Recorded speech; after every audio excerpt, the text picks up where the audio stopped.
again.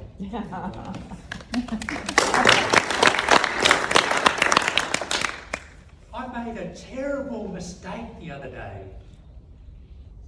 I opened up social media and there I was reading an article about the dramatic rise in testicular injuries in women's sport. And then I started to read the comments and I became transfixed.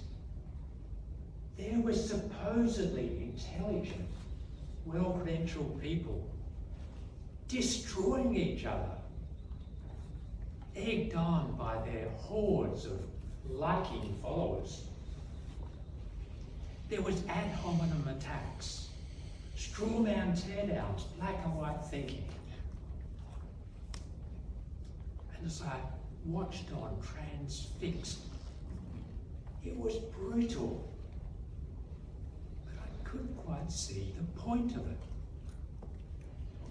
There seemed to be zero curiosity. No one was interested in understanding what the other side thought or why they thought it. And it left me with the question, with this amount of division, how do we heal the world?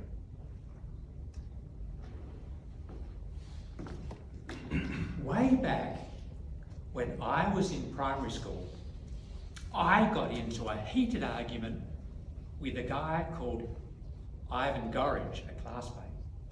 Now, Ivan Gorridge had curly black hair, very fair skin and freckles, and his classmates referred to him as Gollywog. He became a CFO. He was very good with numbers, and I was probably a bit jealous because I wasn't quite as good as Gollywog. One day, the teacher gave us a question, something like, what's 50 and 50? I knew the answer, it's 100, I said. And Ivan said, no, it's not quite. Back and forward it went. You know, me heatedly disagreeing with Ivan. And eventually, when I was exhausted, I listened just enough to hear Ivan say, well, 50 minutes plus 50 minutes is 1 hour 40.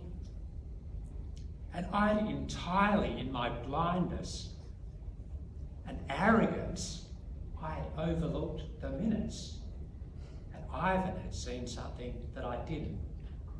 And at that point in my life, I got a massive dose of intellectual humility like I'd not experienced before. And I reflected on this and I thought, well, maybe I need to be a bit less certain.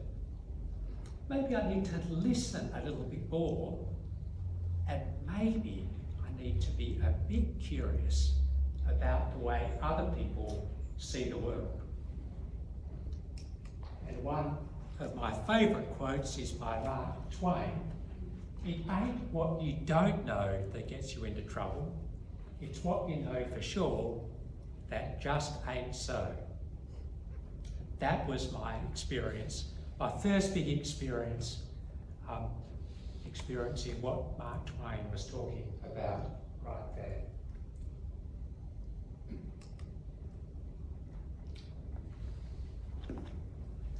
So what I'm going to do now is I'm going to make all of you see red without showing you the colour red. Do you think I can do it? Yeah. I think I can do it, okay.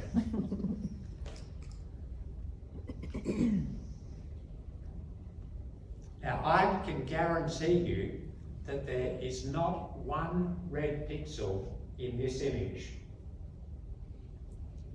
Can anyone see red? So this is the illusion of objectivity, where we believe that what we're seeing is the objective truth. But there's a phenomenon in our minds called colour constancy, which effectively our brains are processing for what we think the light is on an object to interpret what the underlying colour is.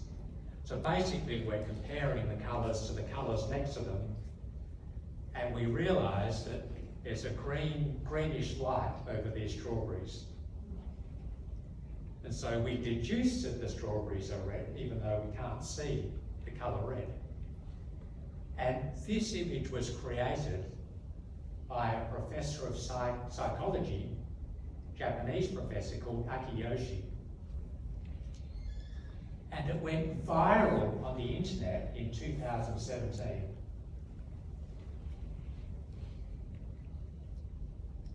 So what this demonstrates is the illusion of objectivity, that we think we're seeing the truth, but most of what we're seeing is what our brains are telling us.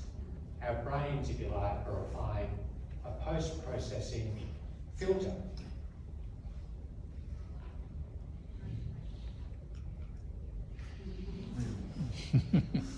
The dress.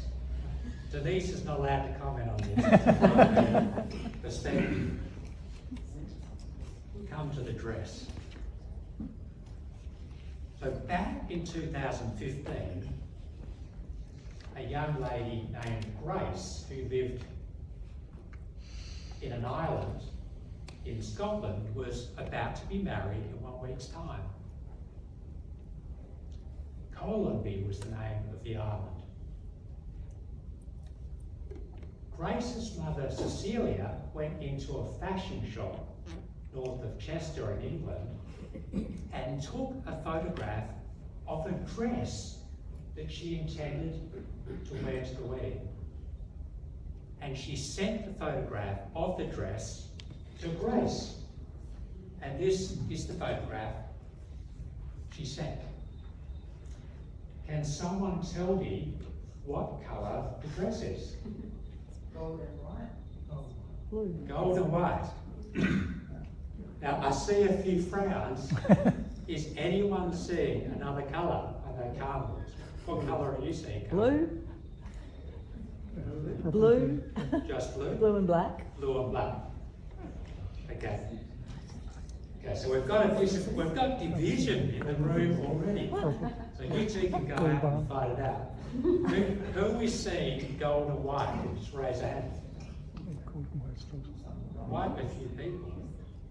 And who is seeing blue and black? Well, the first time I saw blue and black. Probably about half. So I've managed to divide the room already. Now, of course, as I demonstrated before, what your brain is telling you isn't the objective truth. And psychologists have argued a lot about actually what's happening here, but it seems that the background or the lighting conditions are ambiguous, and our brains are disambiguating the light, making an assumption, if you like. And depending on the assumption your brain is making, without even telling you, you'll perceive the dress as blue and black, which it actually is, by the way. So in bright daylight, it's blue and black. No, it's gold and white. But in fluorescent light, you would see gold and white.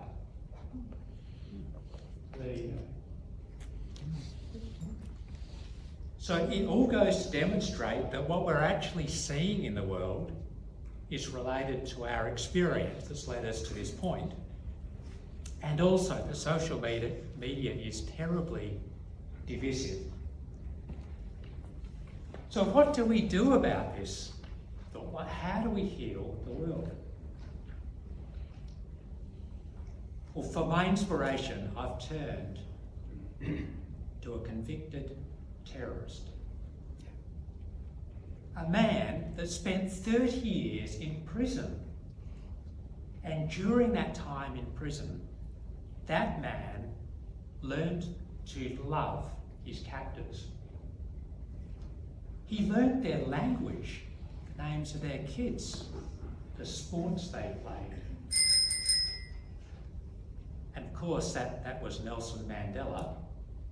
And in 1994, Nelson Mandela healed a nation divided by apartheid with love. So what do we do? What do we do when we're conversing with people? Well, I think there's three things that Nelson Mandela taught us. And the first is we need to meet people where they're at. Understand them. Focus on our commonalities. Second, we need to be curious and understand what is it in life that has led people to where they're at. When they're angry and difficult, what is it in their background that has caused them to become the way they are? And last, we need to love people with a different point of view. I spoke to a friend in America the other day, and she said, I can't talk to my brother anymore. He voted for Trump.